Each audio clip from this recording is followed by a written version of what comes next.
सुई माँ के धागा बेचहीं बाग के अनार हो।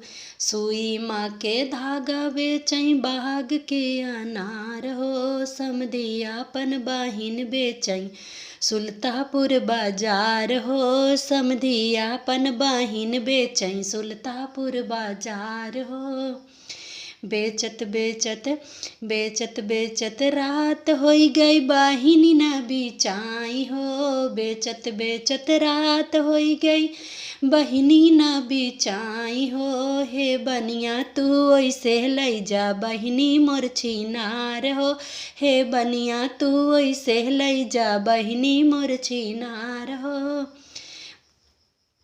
सुई माँ के धागा बोलई बेल के अनार हो। सुई माँ के धागा बोलई बाग के अनार हो। दुल्हा आपन बाहिन बेचहीं सुल्तापुर बाजार हो।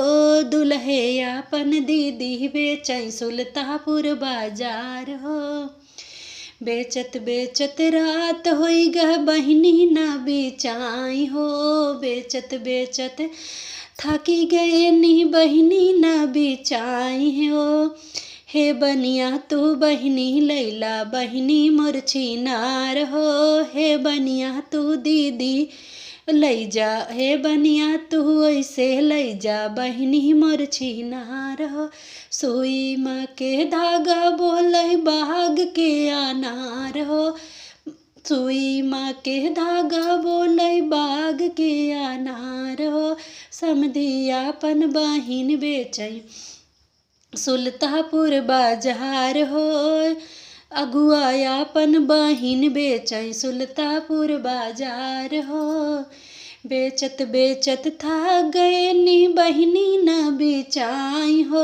बेचत बेचत थक गए नी बहिनी न बिचाई हो। हे बनिया तू ऐसे लई जा बहिनी मोर छिनार हो।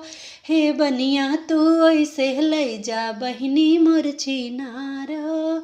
सुई माँ के धागा बोले बाग के अनार हो। सुई माँ के धागा बोले बाग के अनार हो। समधी आपन बहिन बेचहीं लम्भुआ के बाजार हो। समधी आपन बहिन बेचहीं लम्हुआ के बाजार।